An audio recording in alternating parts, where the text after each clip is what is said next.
Welcome to Parev TV. Our guest today is a good friend, Nanor Hartounian. And the reason we asked to interview her was because she, I heard just moments ago, will be emceeing the Armenian Genocide Commemoration at Times Square. Nanor, this is exciting news for all of us. We know you, you're in New Jersey, and even though you're in California now, when did you hear about this invitation to MC, and what was your initial reaction?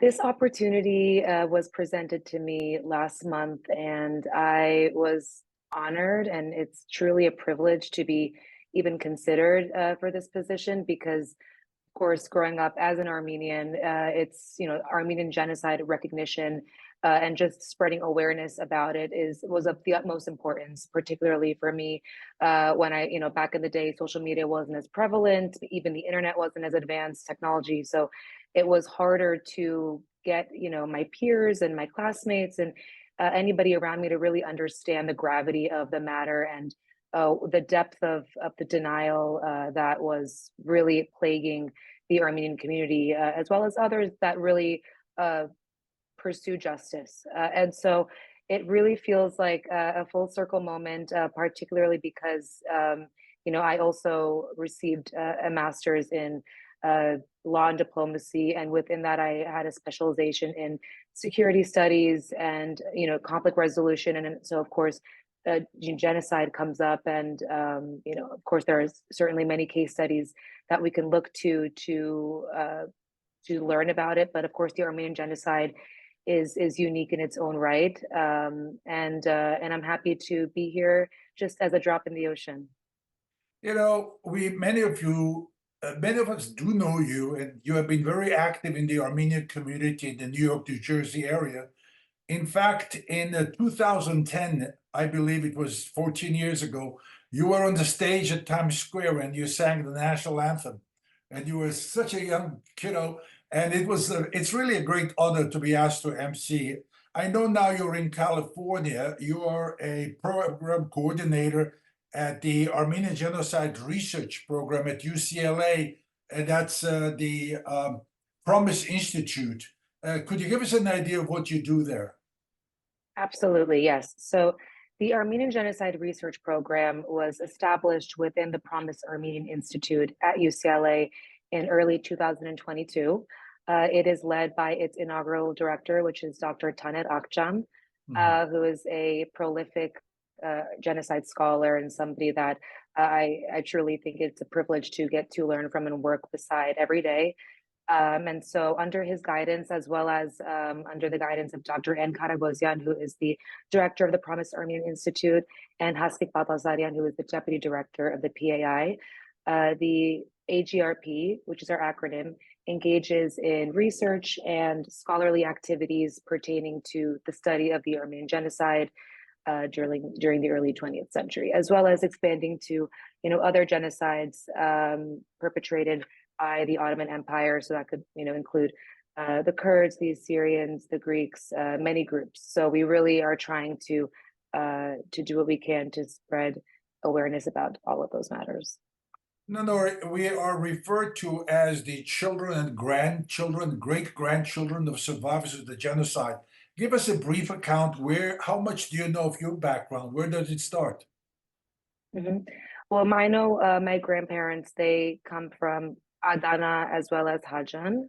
And I know that for me, my family is personally we're Beirutsi Armenian. So in terms of where my family emigrated to following the genocide, we ended up, finding home base in Lebanon. And so growing up, it was an interesting paradox, of course, feeling so aligned with my Armenian identity, but then having this idea of, visiting my family abroad, being in Lebanon, not in Armenia, because of the circumstances of the genocide and mass displacement that we see to this day affecting our people. So it really is an invisible string that kind of carries us through history. And I don't think it's a coincidence necessarily that I'm doing what I'm doing today.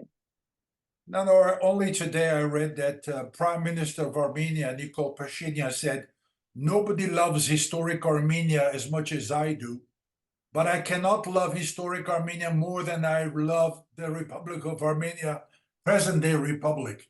How do you react to a comment such as this?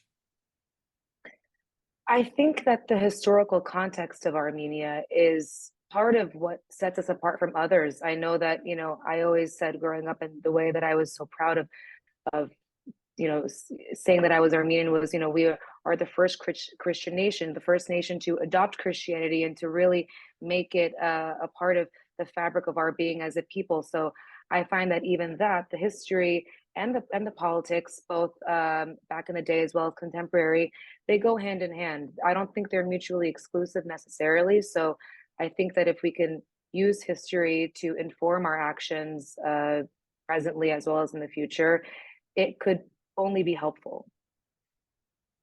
And we always hear within the church and organizations how important the youth is, the youth of the nation.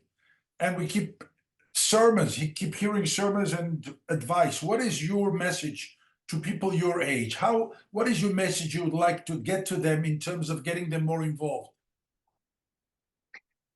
I would say that the sense of community that I have always felt from my fellow Armenians has been impenetrable. And I think it feels so much stronger these days because of the present dangers to our people. I think actually my generation and others and all of the generations, but I think speaking on behalf of my peers, I've seen a lot of people stand up and trying to do what they can, whether it's fundraising through social media, sending humanitarian aid, or even myself. I took this job only less than 2 years ago, and it was, I was getting my master's degree during the first incursion in Artsakh presently, and I felt that it was a moral imperative to do what I can, and I find that the more people I talk to, they feel the same. It's almost not a personal decision. It's a sacrifice that we're all willing to make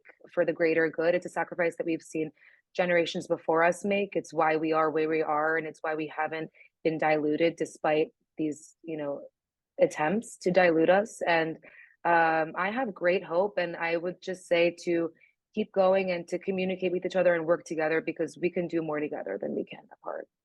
Nanor, who has influenced you in life? Who has really been a guide? Who has instilled in you that spirit?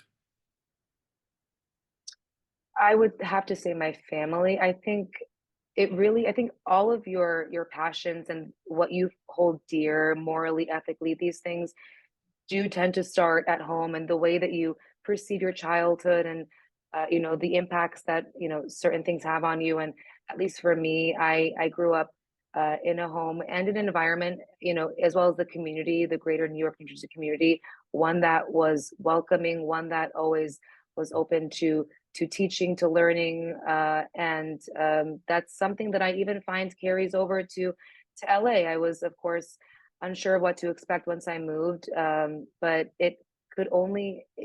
my love for Armenians and the way that we work together has only grown. Particularly when I go to the grocery store and I hear someone speaking Armenian, it warms my heart, because it makes me feel like everything continues to live on, and that's a comforting feeling. Նոր գիտեմ հայերենը շատ լավ է, եւ դու ուզեիր փամոսել հայերենով, որովհետեւ գուրախանանք եւ կլսենք երիտասարդ ծերունդը գարդայդվի հայերենով, ինչ կուզեիր ասել։ Ես կուզեմ ասել, որ նախ եւ առաջ շատ ուրախ եմ, որ կրնամ գույդս խոսիլ, because գիտեմ որ քանի տարի է իրար գիտենք, and so շատ ուրախ եմ եւ հանգիստ կսկամ որ հոս, եւ գսեմ որ շատ հբարդ եմ, որ պիտի կրնամ ես իմ սերունդս իմ սերունդս իրենց հետ գնալ եւ ցցնել որ մեր թշնամիները պիտի չի կրնան մեզ ավելի անել, եւ եթե իրար հետ կրնանք աշխատել, պիտի կրնանք շատ լավ բաներ անել, եւ ես շատ ուրախ եմ այս առիթով։ Շատ մերսի։ Ես Նանոր, որքան որ դժվար են հայերով արդայդվիլ, գուրախանանք լսել հայերեն անգասկած, եւ շատ կարեւոր է մեզի երիտասարդներու մասնակցությունը, what kind of surprises can we expect on April the 21st from you? How are you preparing for the emceeing? Well, I've had the privilege of emceeing and providing introductory remarks at a few events, professionally and socially. I was a dancer. I consider myself a dancer, a part of the Shushi Armenian dance Yeah. ensemble, based in New York, New Jersey area. And so I had the privilege of providing introductory remarks at our 30th anniversary performance recently, a few years ago, as well as a recent conference hosted by the Armenian Genocide Research Program focused on looted art and restitution. And so I feel lucky, excited, and looking forward to this opportunity. We're lucky and excited to have you, Nanor. Is there anything in closing? I would just like to thank you for this opportunity. Thank you for all that you do for the Armenian community. I know that your efforts every week, I know they don't go unnoticed, but I just want to thank you and your team again for all that you do. And I look forward to seeing you soon. We all look forward to seeing you on the stage, and good luck to you.